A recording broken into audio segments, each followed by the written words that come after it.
Titanium Tuesday! Captain Marvel, starring Brie Larson, Samuel L. Jackson, Gemma Chan, Lashana Lynch, Jude Law, Ben Mendelsohn, Annette Bening, and McKenna Grace. So it's pretty interesting to see, the all-powerful Captain Marvel. Introducing Maddie. I'm Matt. Nobody messes with the dude! I ask you for one thing. One simple thing. Why do people think that I'm you? Little by little, you're just letting yourself become Tyler Durden. We'll be revealing plot twists and detailed spoilers. Harsh language is not our goal, but viewer discretion is strongly advised. Sure thing. But I was most interested in seeing how The first female-led Marvel movie was going to go. it was interesting, but I was mainly thinking of how the scar came about in the patch. Yep. Didn't you get such a satisfying conclusion of... How weird was that, though? Very strange. Like, okay, that was bizarre. You're taking the head honcho. Samuel L. Jackson. I mean, he is the head honcho of just like almost everything anyway. Yeah. But you take the head honcho of the whole franchise, the whole Avenger, all of it. Nicholas Fury. And he gets scratched by a Farkalug Ferrari. Yeah. Even Whatever it's space called. cats are the worst. And that's how he has his eye patch. So stupid. But we're going to talk about Captain Marvel, Brie Larson, the character. And the movie only gets better after that introduction we did to the film. But Nick Fury, seriously though, what a wuss. Yeah. I mean, this was like when this whole woke women power and all this stuff that came out with this and how they really let it like that. I was just like, you're kidding. It's fine to have a woman that has power and all that stuff, but man, Wonder Woman. Right. But man, they destroyed everything Yeah. that they had built in the characters in the previous movies. Yeah. Nick Fury being this BA MF. Yeah. Even if it was like... And then he's like, oh, okay. Yeah. Like, Because even with it being... I was really surprised. Because, I mean, besides Captain America, the first Avenger, Captain America, like, this is set so much before any of the other films. Yeah, 30 years? Yeah. So, like, I could understand, like, maybe a little bit of timidness from Nick Fury or him still, like, coming to his grasp, but it was too much. But then we see him again, and we're going to do that here. We review it Wednesday for tomorrow. Yeah. But we see him again in the Marvels. And it's no And better. it's worse. Yeah. He just sits around. It was like, okay. Marvel, I do not like. There's a lot of people saying that Marvel has like rebounded a little bit in the last. That's why I don't understand. This is the Marvels is literally broke all records of the worst Marvel Yeah, exactly. introduction movie ever. And Secret Invasion, which is the TV show before this. No, Loki was technically. It even did worse than Eternals, yeah. Tyler. Yeah. Which is saying something. And that was out in the pandemic. Yeah. So anyway, it's weird. It is weird. Who's their audience? No clue. Clearly they have none. Yeah. But it's men. Yeah. Which is weird. And because that's not how they market it either. No. So it's like the identity crisis idea of like female led, but we're still marketing towards men. It's like it didn't work. It didn't work in this. Nope. I, however, was much more entertained by Captain Marvel than I was the Marvels. I'll say that. Okay.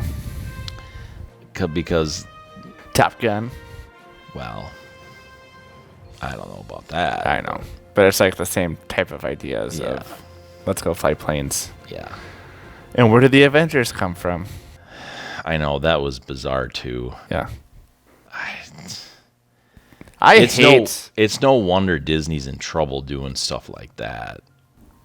I just don't like, any of the world building that, again, we're going to talk about the other one, of either of these films have done. No. None. Regress. Yeah, total regress. And just not enjoyable. I like Jude Law's an interesting actor to me. Yeah. And I thought he was wasted. They had a great cast. Yeah. Seriously, it was a good cast. It was set up for success. Yeah. Yeah. But it was written horrible. Yeah. The whole idea of taking traditional anything away, and not only I shouldn't even say it like that. Taking it away is okay. Yeah. But when you're bashing it in subtle ways and the different things that they do, that's where people are done. Yeah. And this Captain Marvel was the beginning of the end for this whole. They have to flip this around big time. And this was set in a weird time with Captain Marvel, because this was one of 2 movies to release after Endgame. Maybe it was the only one. I think can't it was remember. The only one, but it took a little longer than it should have, if I remember right. Yeah, I can't fully remember. Yeah, because then you got the end credit scene in Endgame with the pager with her, Carol Danvers, with that symbol. And then this movie came around, and I always hate overpowered characters too. It's released in 2019 sometime. Yeah. I always have a hard time with overpowered people. Hulk works because when he's the Hulk, he has emotional issues. And so it makes sense because he still has weaknesses. But Captain Marvel, in all reality, has none. Is it March 8th? That can't be right. I just see... The poster says March 8th. Okay. Of 19. Yeah. So... Because then it would have been the Infinity War. It would have been 2 or 3 months after that. Right. There had to have been a movie in between. I can't remember which one. I think it was Ant-Man. It was Ant-Man. It was Ant-Man. I think you're right. Yeah. So it did well, you know, in the box office, and it was entertaining. Certainly more than the Marvels, and so they. At least guess, there wasn't any random scenes, completely random scenes. Yeah. I don't know. It's just rewatching this to look at the character of Captain Marvel. I'm not a comic guy, so when we've talked about that. Actually, we're supposed to argue a little bit more, apparently. Oh. That I love this movie, Matt. What the heck? That is an email that I got. You guys would do pretty well if you just didn't get along as well and like the same stuff. Like, okay, I don't know if that was really their voice. We'll do some horror films. It was I'll funny. disagree. But it's it's just one of those things that this film was entertaining. However, there was just so many things that the only reason it did well is because it fit in between some of these other things. It was the high of Marvel. Yeah. But this was the beginning, in my opinion, the beginning of it being completely obvious the direction that they were going and all the the female strong characters, but it's worse than that, is they belittle the men completely. And is that progressive? That's what you've heard all the leaked videos, or at least seen or heard them, right, of what Disney, what they were trying, what they're trying to do, right, like years ago. Did you see them or not? I didn't see a ton of them, but I remember even because there was that scene in Endgame too where they did the same exact thing with they had to do the female shot. Yeah, and so they literally in some of these meetings, they would say that we need to be more essentially woke, which woke, in my opinion, my perspective, basically means that it's just absolute 180 from any type of tradition or anything that we know traditionally, right? Right. That's what I would call it, and that's okay. Right. But the whole idea of that structure and their philosophy, whether it be in culture or politics, is that it's all inclusive. Yeah. Right. But then they take this and then they bash everything else. They bash marriage. They bash, look at not Wakanda Forever, but the one, the Black Panther. Yeah, that was the same type of. Yeah, they bashed him getting married. Yeah. And all that kind of stuff, and I haven't seen Wakanda Forever, by the way, but so it started all this with Captain Marvel, which in the comics was a man. Yep. So there was some fun copyright stuff that happened with the whole Shazam was.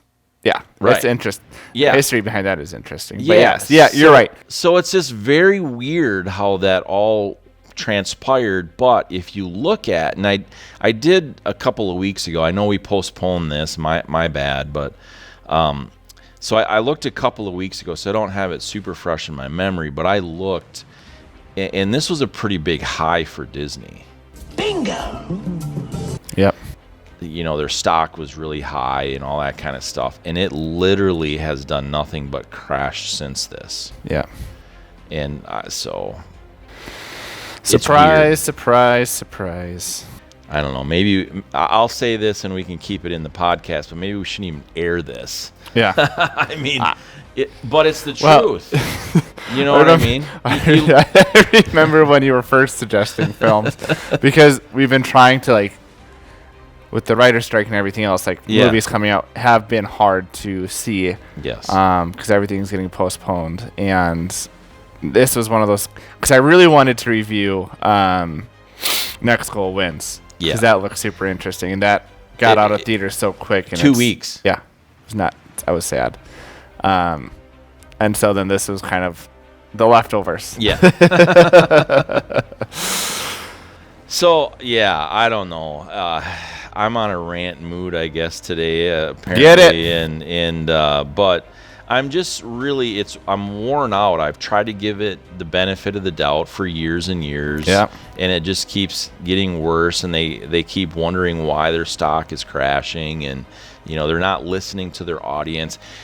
Let me put it like this, Tyler. And this is something you can fight me on, right?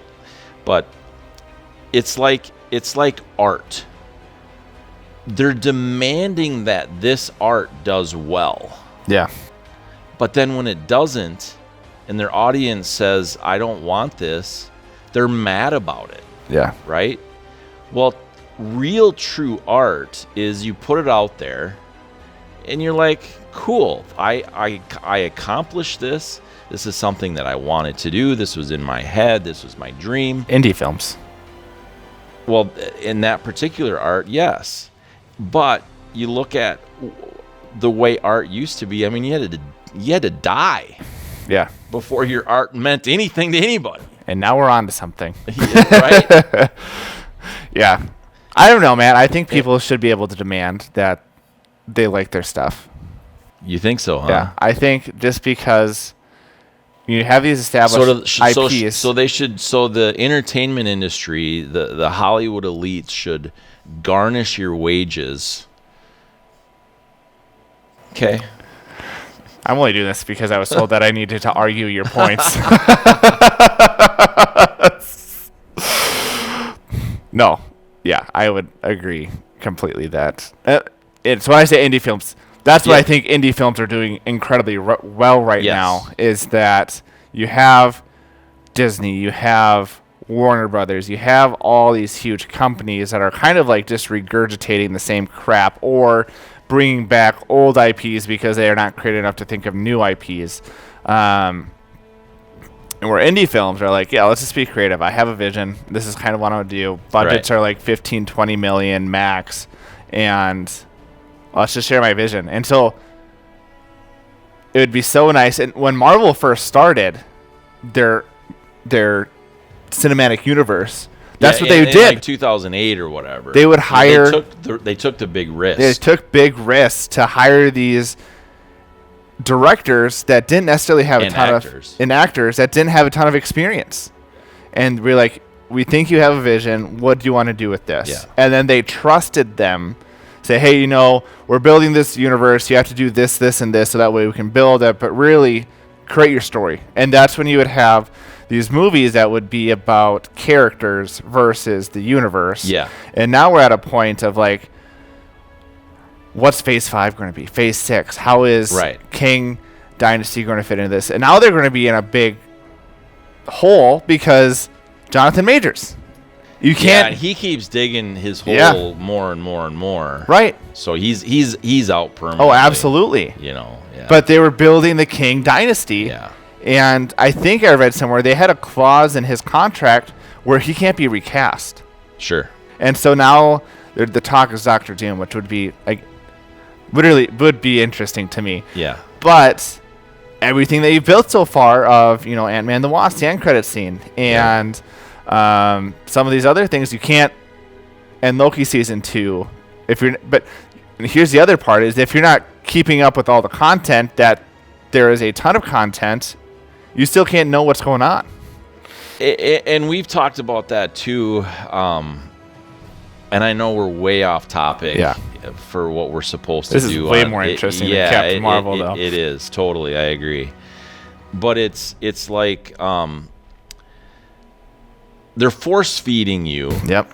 And then when people are spitting it out, like me, I don't really have time to watch 8 to 10 hours to get an hour story, right? When they're doing even Mandalorian, I think I told you this, season 3, they could have accomplished the storyline that they did in 2 or 3 episodes max. Yeah. In Mandalorian.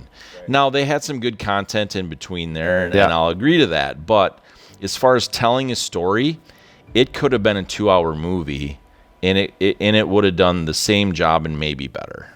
Yeah. I was talking with a friend even about this because, the Star Wars, the train's gone. Yeah. Rey's coming back for Star Wars, and it's going to be an individual film. But, like, at that point, it's almost hard because you have these seasons of shows, and so how are they going to... The way you develop characters is very different on TV versus what it is in movies. And Absolutely. So it'll be interesting to see what they do because especially Star Wars right now has been super focused on we're doing shows. Well, we got Ahsoka. They're not long seasons. They're only like 8 episodes, but still 45 minutes, 8 episodes. That's a long time to be able to develop some of these characters. And it's more than 45 minutes on average. Right. So a lot of them are an hour long. Some of them are less than 45 minutes, but you have a lot of time. Yeah. Yes, absolutely. So I'm really See, this is why we need to do a live show. Yeah. However, the internet out here is terrible. Yeah, Even at your house. Yeah, you can do it at my house. Yeah. You get little antennas of like. Exactly. But yeah, Captain Marvel. I don't see it. Carol Danvers is not worth it. No. It's just disappointing. I was excited to watch this again because I only seen it once. Yeah, same. And I was excited to watch it again because, the second time I knew it did very well. Dungeons and Dragons. Right, exactly. I knew it did very well, right? Yeah. And so I'm thinking, what did I miss the first time? I'm excited to see this because I missed something. I missed the entertainment value of this. You sure did not. And I just didn't. No. There's moments, but... Yeah. And it helps the universe a little bit, I guess, but... It was interesting to see Ronan again. Yeah. That was kind of cool. But then, Carol decides, I'm going to go fly and destroy things. And again, I hate overpowered characters. Yeah. Even the second film, it's like, what are the Superman weaknesses? Had kryptonite. Yeah. Right? Like... And he still sucks. There's where we start fighting. We'll start doing like fight over I like the Christopher Reeves Superman. Yeah, and see that's what I grew up with. Yeah. I do like that. So, but I could still combat you if I hate Superman. Yeah. No, I get it. I understand that. I understand that the reasoning. Yeah. But it is what you grow up with a little bit. Absolutely. And you grew up with a really good Batman. I did. I mean, really, really good. Yeah. In a couple ways, animated. Yeah, was really loved. good. Yeah. Batman animated series is what I grew up on with. Right, but then when you got old enough, Yeah. like you had, I mean, you had Christopher Nolan Yeah. doing Batman. Yeah. 'Cause And what was Christian it- Bale. And Yeah. Christian Bale. And so that was what, 2006? Yeah. So good. So, you know, that's Yeah. good stuff. See, but my first Batman memories is definitely with Mr. George Clooney. And as a kid, I still remember those, and I enjoyed them. They were Yeah. so silly. They were very silly. Yeah. But they're not good. No, Arnold Schwarzenegger Yeah. with all his ice puns. Yeah. Time to chill out. Yeah, I know. Well, do you have anything else to say about I have good old nothing. Captain Marvel? Nothing. Well, if you guys have stuff to tell us about this movie and what we're missing, and you want to fight us, you can send us an email. That's right. And what is that email, Matt? It is legitq at mattiesmoviemix.com, or you can comment below, above, beside, or wherever you can comment. See you next time. Hammer the share button. Go ahead and hammer out a comment to us. Go ahead and hammer the like button. Go ahead and hammer the subscription button. Go ahead and hammer the notification bells, because you know what? That's the best way you can support us. We